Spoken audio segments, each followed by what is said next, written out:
ఈ పొత్తును నిస్తంగా గమనించి పొత్తు ఎప్పుడు చెడిపోతుందా అని ఎదురు చూసే వైసీపీ వాళ్ళకి ఒక క్లారిటీ ఇచ్చే ప్రయత్నం చేశారు. ఇది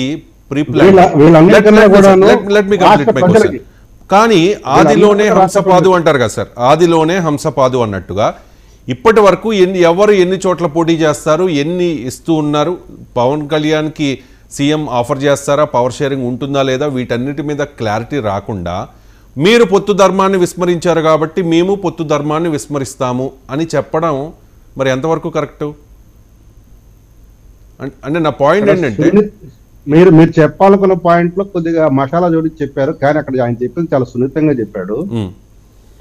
పొత్తు ధర్మం అంటే అధినాయకులు ఇద్దరు కూర్చొని ఎవరెవరికి ఏ స్థానాలు ఎన్ని స్థానాలు నిర్ణయించుకొని ప్రకటన చేస్తారు. ఆయా స్థానాల్లో ఎవరు అభ్యర్థులుగా ఉండాలో ఆయా పార్టీకి చెందిన వాళ్ళు అనేది ఆ పార్టీలో నిర్ణయం. ఇక్కడ ఇంకొకటి ఏంటంటే ఈ పొత్తులో మా పవన్ కళ్యాణ్ గారు మొదటి నుంచి చెప్తుంది భాజపా అనే దాన్ని కూడాను ఈ పొత్తులోకి వస్తుంది అనేది. ఆ భాజపా వచ్చే వరకు ఈ అనిశ్చిత పరిస్థితి ఉంటుంది.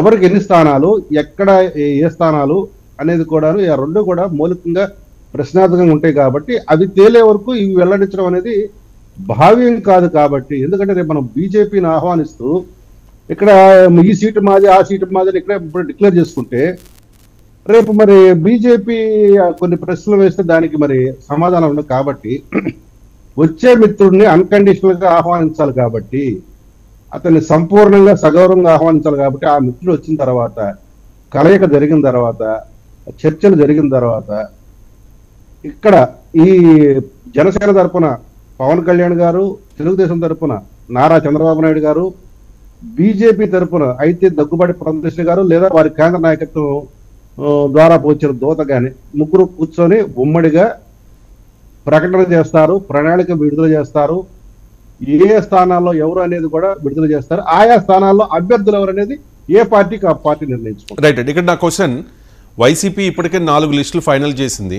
ఒకవైపు అసంతృప్తులు పెరిగిపోతున్నా, పార్టీ నుంచి బయటకు వచ్చేస్తూ ఉన్నా, కొంతమంది మీ పార్టీలో జాయిన్ అవుతున్నా, వాటెవర్ అవన్నీ పట్టించుకోవట్లేదు, తరతమ భేదం లేకుండా గెలుపు గుర్రాలకే అవకాశం ఇస్తామని చెప్పి నాకు తెలిసి ఇంకొక 2 వారాల్లో మిగిలిన అందరు అభ్యర్థుల్ని కూడా ప్రకటించేస్తారు. ఇవాళ సాయంత్రానికి కూడా ఏదైనా చిన్న క్లారిటీ వచ్చే అవకాశం ఉంది దానికి సంబంధించి. మరి జనసేన పార్టీ అంటే ఎందుకు తెలుగుదేశం పార్టీతో పొత్తులో ఉన్న క్రమంలో ఎందుకు మేము ఇప్పటి వరకు ఇన్ని స్థానాల్లో పోటీ చేయబోతూ ఉన్నాం, మాకు వచ్చే సీట్లు ఇన్ని, మేము ఇన్ని స్థానాల్లో గెలవబోతూ ఉన్నాం, కీలకంగా మారబోతూ ఉన్నాం, ఎందుకో క్లారిటీ రావట్లేదు ఇప్పటికీ కూడా? ఎందుకు లేట్ అవుతుంది? మీకు రవిశంకర్ గారు మీరు చిన్నప్పుడు చదవడం చదివారా? చదివానండి. తాబేలు కుందేలు కథ చదివారా? అవును, చదివాను. అంతే. వైసీపీ ధోరణి కూడా అంతే. ఇప్పుడు వైసీపీ ఏంటంటే ఓవర్ కాన్ఫిడెన్స్ కాదు, 50% స్థానాల్లో అభ్యర్థులను మారుస్తుంది, మార్చుతుంది, తొలగిస్తుంది కూడా.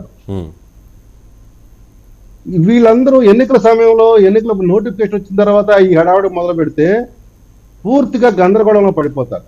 అసలు పార్టీ అయోమయ పరిస్థితికి వెళ్ళిపోతుంది. ఆ గందరగోళాన్ని తగ్గించుకోవడానికి అంచెల వారీగా, విడతల వారీగా ఆ గందరగోళాన్ని మినిమైజ్ చేయడానికే చేస్తున్న ఎత్తుగడ అది. వాడెవడో పరిగెత్తాడు, మమ్మల్ని పరిగెత్తమంటే సాధారణంగా టైం లేదు కదండి, నాకు తెలిసి 100 days కూడా లేదు ఎలక్షన్. వినండి. భారతదేశంలో ఏ ఎన్నికల్లో కూడాను ఎన్నికల నోటిఫికేషన్ వచ్చిన తర్వాత మాత్రమే అభ్యర్థుల పేర్లు విడుదల చేయడం జరుగుతుంది, కానీ ముందే విడుదల చేయడం అనేది జరగలేదు. 1-2 సందర్భాలు అద్దుగా జరిగితే అది ప్రామాణికం. వాళ్ళు ముందుగానే ప్రకటించేయడం వల్ల కొన్ని డిసడ్వాంటేజెస్ ఉండవచ్చు, కానీ మీరు ఇప్పటి వరకు క్లారిటీ రాకపోవడం వల్ల దానికి కూడా ఉంటాయి కదా side effects, disadvantages. Pawan Kalyan garu, Chandrababu Naidu గారు స్పష్టంగా ఒక నిర్దిష్ట ప్రణాళిక వేస్తున్నారు. ఆ ప్రణాళిక విడుదల చేయాలి. ఆ విడుదల చేయడానికి భాజపా కలిసి రావాలి. అది కలిసి వచ్చిన తర్వాత ఆ అదుపు కూడా జోడించిన తర్వాత మొత్తం వస్తుంది. ప్రణాళిక అయితే మొత్తం సిద్ధంగా ఉంది. విడుదల ఎప్పుడు అనేదే కొద్దిగా ఇది. ఈ లోపు వైసీపీ వాళ్ళ పిచ్చి చేష్టలు, వాళ్ళ రోతరాతలు, వికారపు చేష్టలు, లేదు వాళ్ళ అభ్యర్థులు వచ్చే గందరగోళ పరిస్థితులను మినిమైజ్ చేసుకోవడానికి చేసి ఎత్తుకోవడం వాళ్ళు వేసుకోండి. వాళ్ళ ఎత్తుకోవడానికి మాకేంటి సంబంధం? రైట్ అండి. ఇప్పుడు పవన్ కళ్యాణ్ గారు ఆ మాట మాట్లాడిన తర్వాత ఒక్కొక్కరు ఒక్కొక్క రకంగా రియాక్ట్ అయ్యారు. మీ పేరు నానిగారు ఒక రకంగా రియాక్ట్ అయితే అంబటి రాంబాబు గారు ఇంకో రకంగా రియాక్ట్ అయ్యారు. దాని గురించి కూడా మనం మాట్లాడదాం.